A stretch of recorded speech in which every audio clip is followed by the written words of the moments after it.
Good morning, I'm Vimala, and today is Thursday. The week's gone by fast. We're having a nice, it's cool and breezy outside. I don't know how much is going to get inside here. So, one or two things.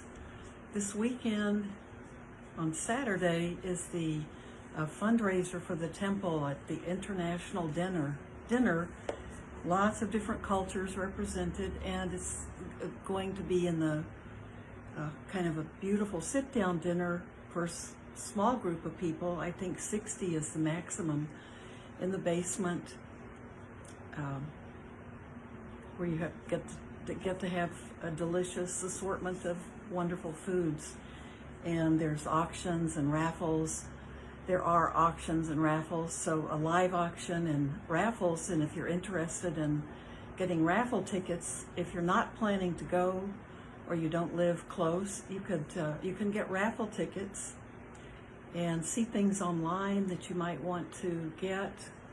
You can just send in donations, and all the money that they raise at Blue Lotus, this is in Woodstock, all the money that's raised from this new summer event, they started it last year, it was so successful. It is being used to help with the operating cost of the temple in Woodstock. So it stays it's a local fundraiser for our Buddhist community here in Woodstock. And of course that community reaches out to people everywhere. So that's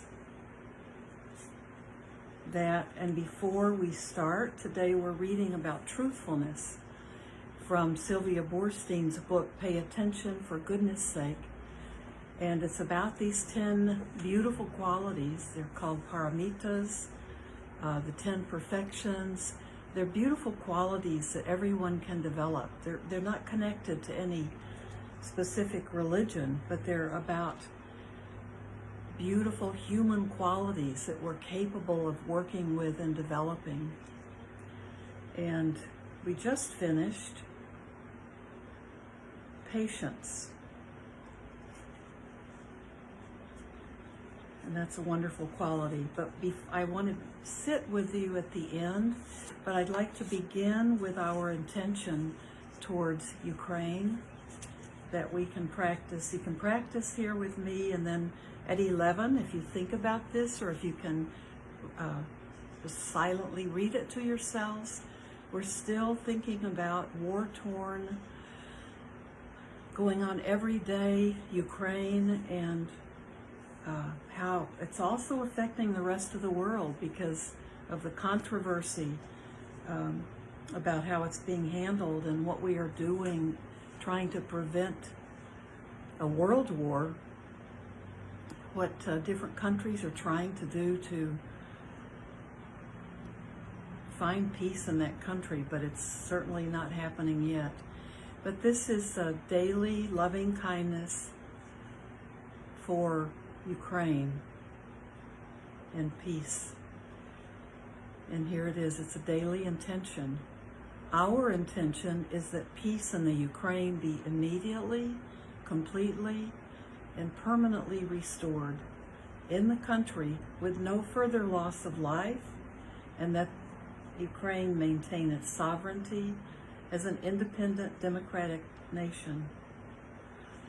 I always kind of pause when I come to the word permanently restored, as nothing is permanent. We know that. Nothing is permanent, so I'd like to find a better word. We'd like it to be solidly restored, but permanently is probably asking a bit too much. All conditioned things, and so that includes nations and countries and neighboring countries, and all of us humans, and all things, all things are conditioned. So their nature is not to be permanent. Might be long, but not permanent.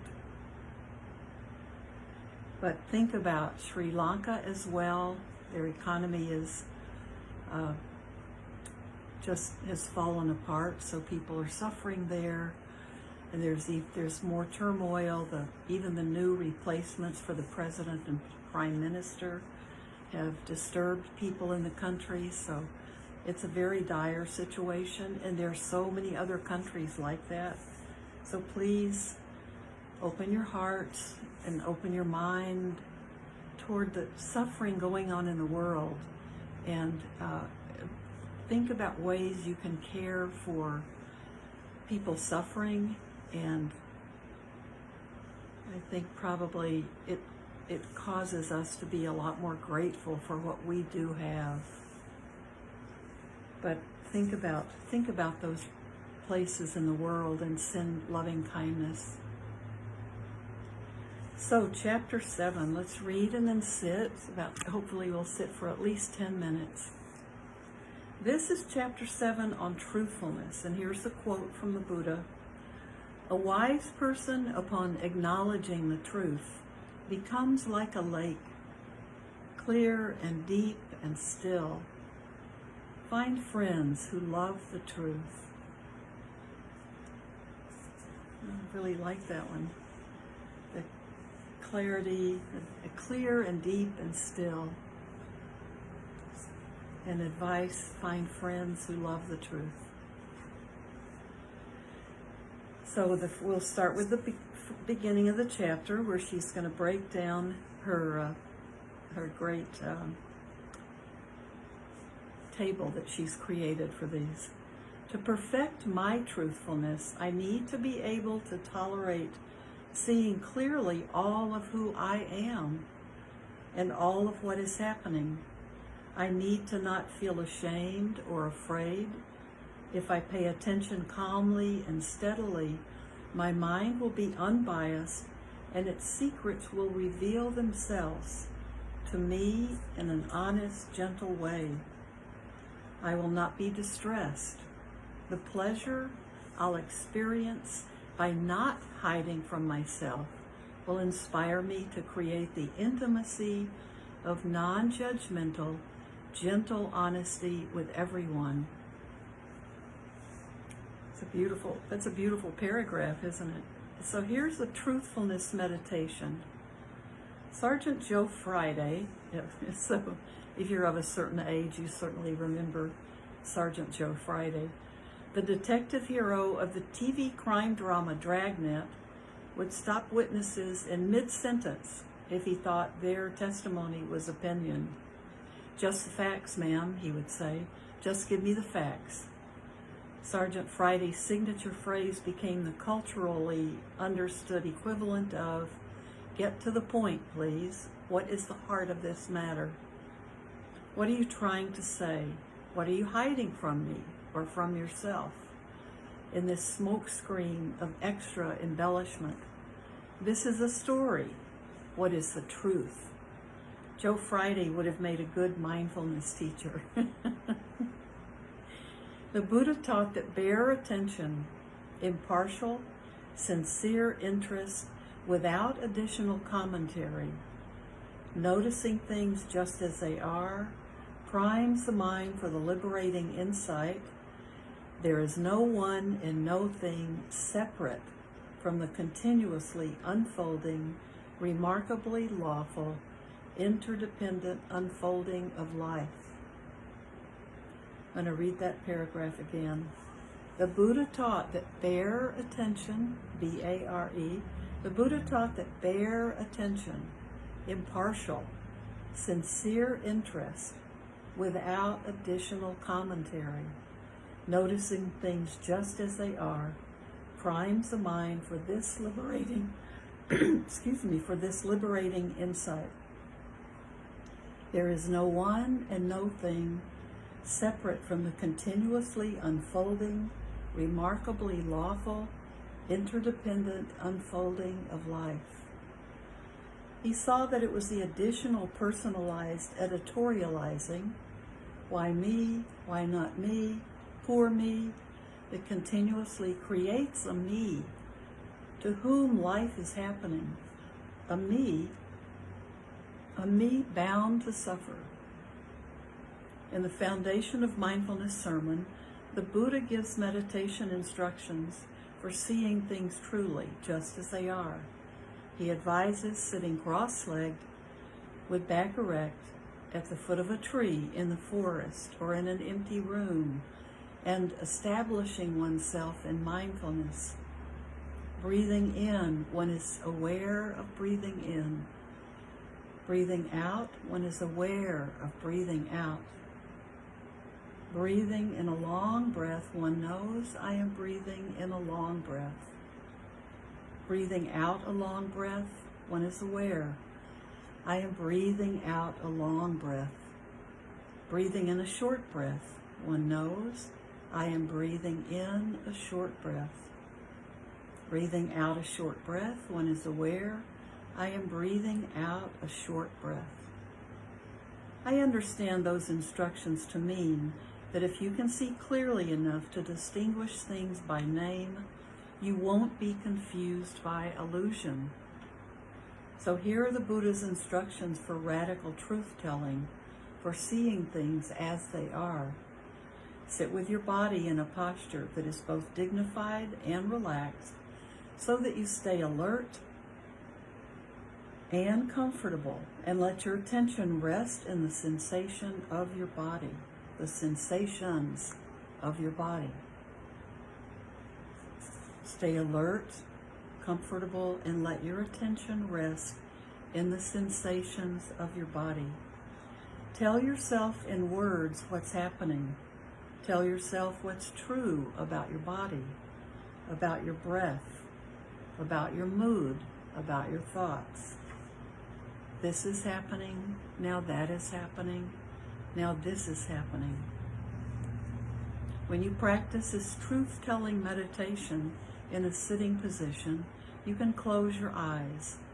If you decide to practice it as a walking meditation, you'll of course keep your eyes open. The instructions for naming, for telling yourself what is happening, remains the same. Tell the truth. And remember, no stories, just the facts.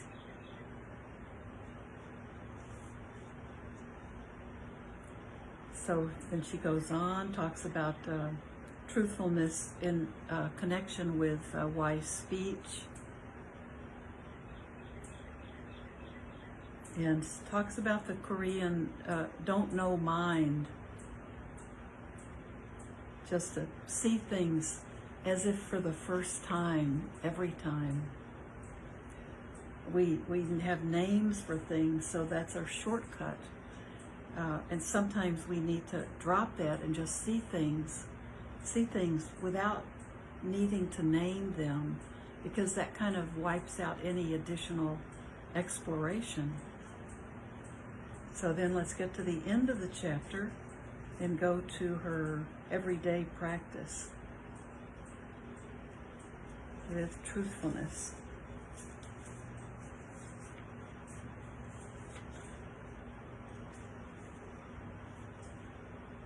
Tell the truth, be yourself, you'll be fine. Everyday truthfulness practice. When I feel loved and loving, I am protected and my speech is protected. I can say what I feel is true. I can teach forthrightly. I can even disagree, confident that I won't do harm. I couldn't deceive or insult people I loved. And if I feel loved, I can't feel ashamed, so I have no need for guile. Being able to tell the truth is a great relief, because it doesn't require the prompter in the mind that says, don't say this. What if they disagree? Stop, you'll look foolish. I am free to be myself. My everyday truthfulness practice is keeping goodwill alive in me. My goodwill, everyone's goodwill, is challenged by fear. I see most clearly how feeling even a bit tense begins to compromise my ability to be authentic when I am about to teach people. Feeling even a bit, I want to read this again. This is an important paragraph. My goodwill, everyone's goodwill, is challenged by fear. I see most clearly how feeling even a bit tense begins to compromise my ability to be authentic. When I am about to teach people I don't know. If I pay attention, I'll hear my mind manufacturing doubting, distancing thoughts. What if I am not good enough? What if I'm not smart enough? What if I'm not spiritual enough? And on and on. I'm very good at mushrooming minor this is a great sentence. I'm very good at mushrooming minor mind wobbles into major worries. That's a good t-shirt, I think. I can barely read it. I'm very good at mushrooming minor mind wobbles into major worries. We probably can all agree with that one. If I am paying enough attention, I'll think, what's the truth, Sylvia? The truth is all these people came here because they expect to be interested. They came as friends. They already like me.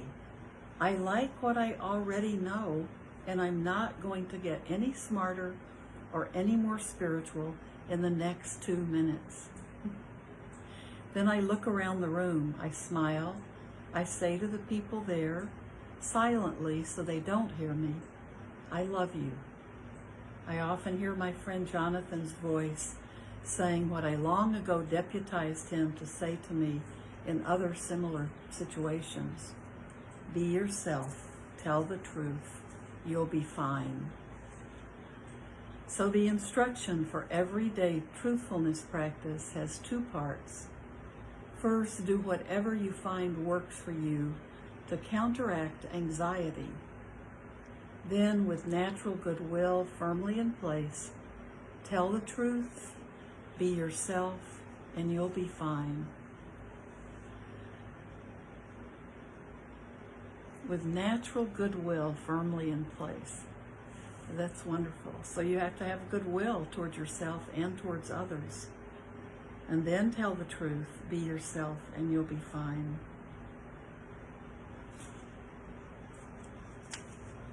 I like that chapter.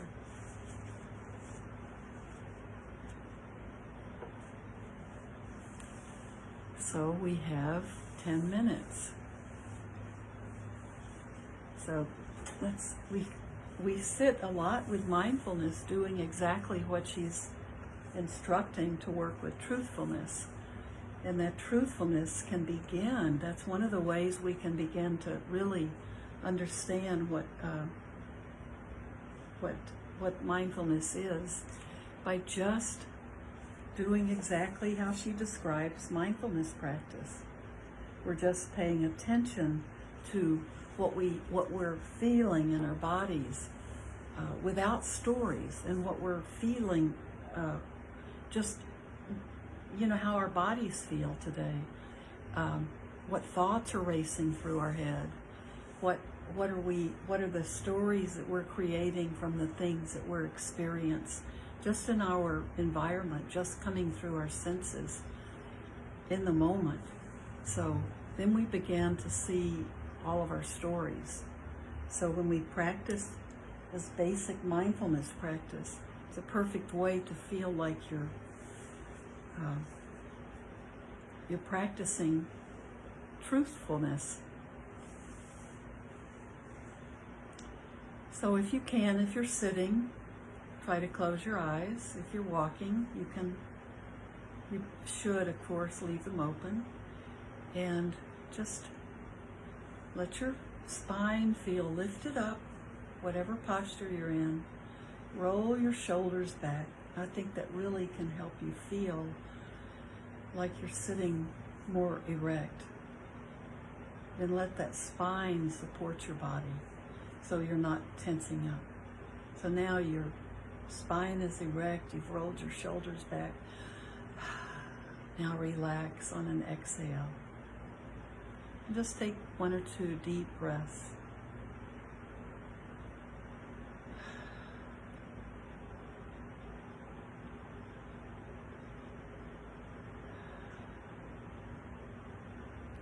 So you can even exhale through your mouth. But now just come back to your normal breath. Be sure the way you're seated is comfortable as well. I was on top of a cushion, so it was making me feel kind of wobbly. Realized the straight back and my shoulders rolled back, I still was feeling unbalanced because of that. So had to make a quick change.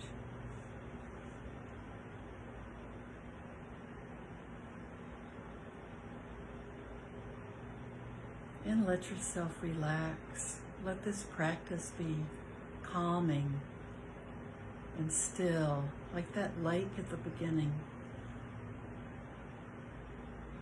That lake of truthfulness, where it's clear and calm, still.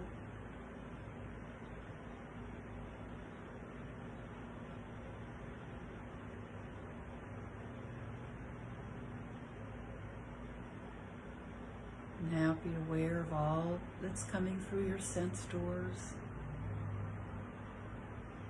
That includes your thinking, because our mind is part of that, those senses.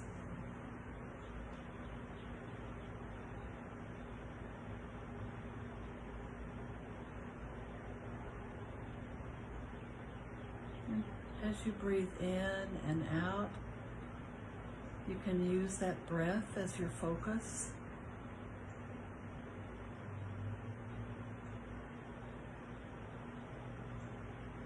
Count the breaths if that helps you stay focused, or it helps you see when you become distracted.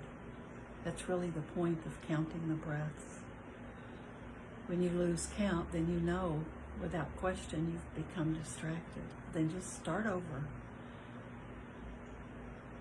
Breathing in 1, breathing out 1. Count like that to yourself up to 5, and then start over.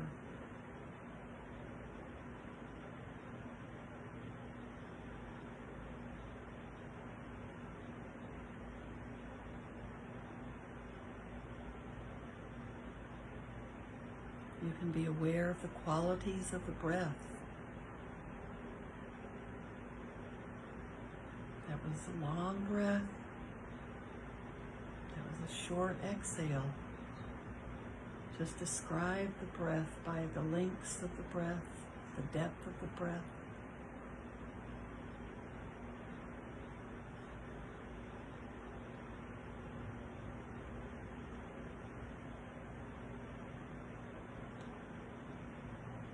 You may want to, we didn't start with a body scan, so you may need to kind of shift your posture a little bit to feel relaxed and balanced. And just come right back into mindfulness.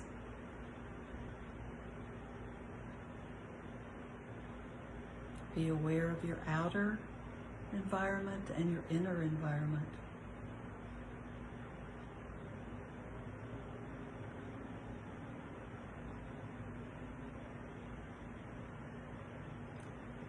And don't tell stories, just state the facts.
always come back to your breath. If you get too overwhelmed with trying to be aware of what you're hearing, what you're smelling, what you're feeling on your skin, what's arising in your body, what are the feelings in your body. If that overwhelms you, just come back to the breath and stay with that. Let your focus be on describing the breath.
We'll end our practice together. If you can keep sitting, just keep sitting, but we'll end for now. May everything we do and say and think today be done not only for our own benefit, but for the benefit of all living beings throughout the universe. We can create a refuge for ourselves, and we may be creating a refuge for those around us.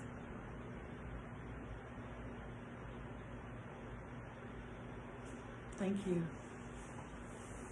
and hope to see you here tomorrow. Bye-bye.